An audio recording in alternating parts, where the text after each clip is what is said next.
नमस्कार। मैं मालती मिश्रा मेहंती आज आपके सामने एक कहानी लेकर प्रस्तुत हुई हूँ और मेरी कहानी का शीर्षक है रिश्तों का खून। Order order order. जज साहब ने मेज पर हथौड़ा पटकते हुए कहा।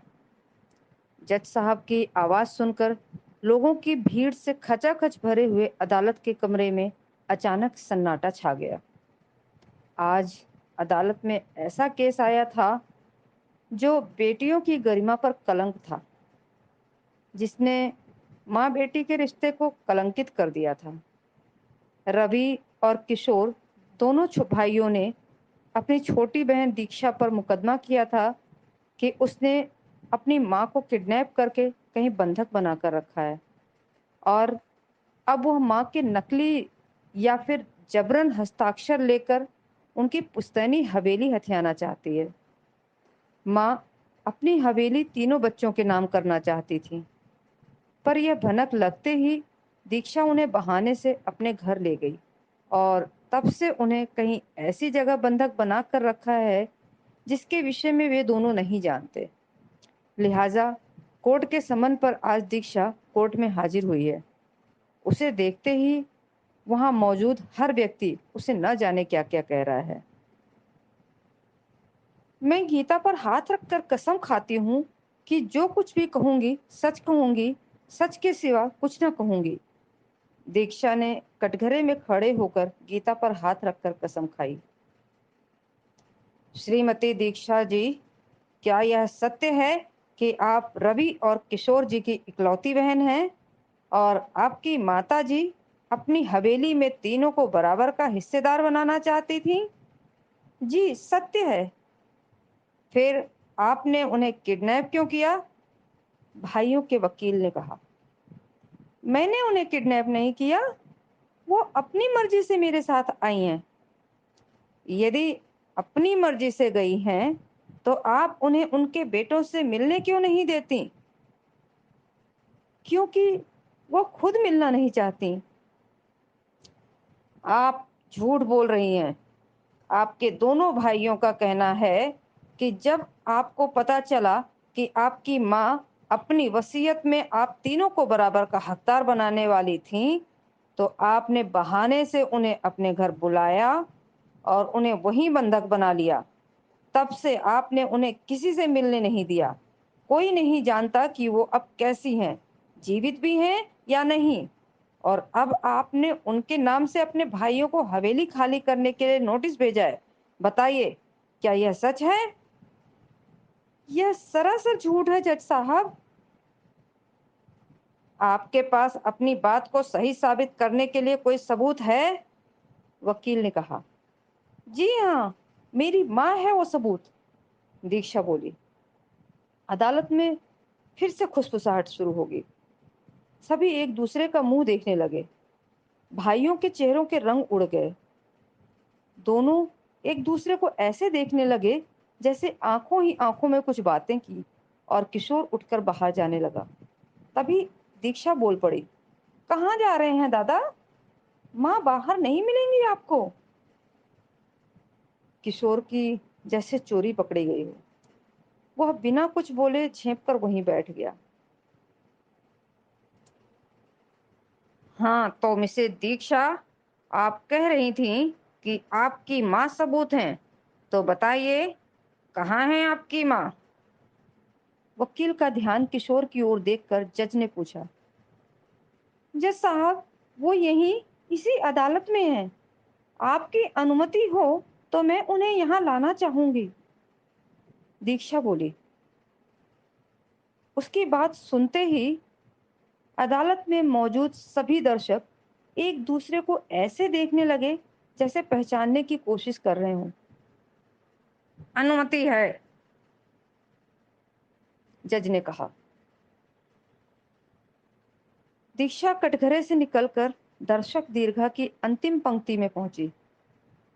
पीछे से दूसरी सीट पर कोने की ओर बैठी एक महिला उठी, जिसने चेहरे को छिपाने के लिए बड़े बड़े ग्लास का मोटी सी फ्रेम वाला चश्मा लगा रखा था।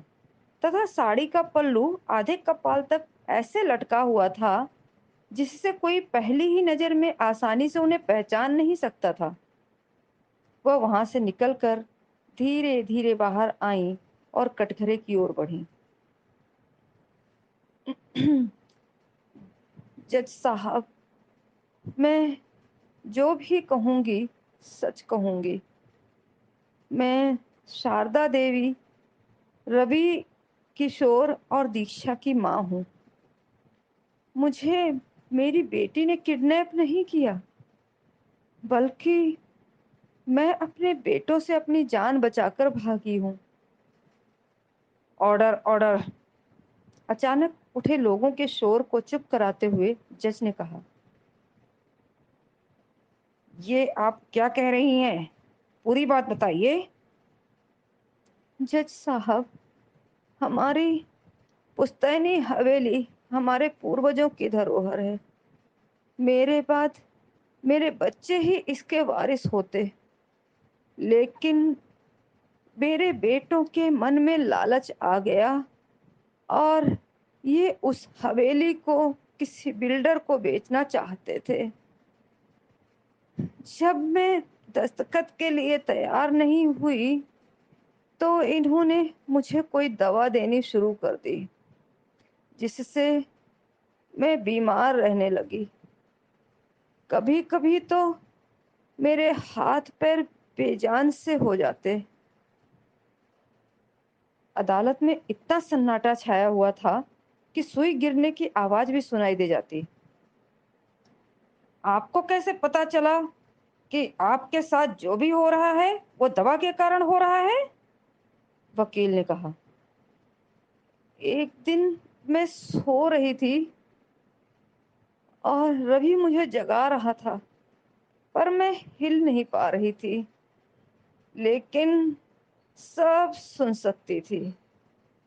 जब मेरे शरीर में कोई हरकत नहीं हुई तो वह किशोर से बोला कि ये कुछ रिस्पॉन्स नहीं कर रही है, कहीं तूने डोज ज्यादा तो नहीं दे दिया। हमें इन्हें जिंदा रखना है, मर गई तो सारे किए किराए पर पानी फिर जाएगा।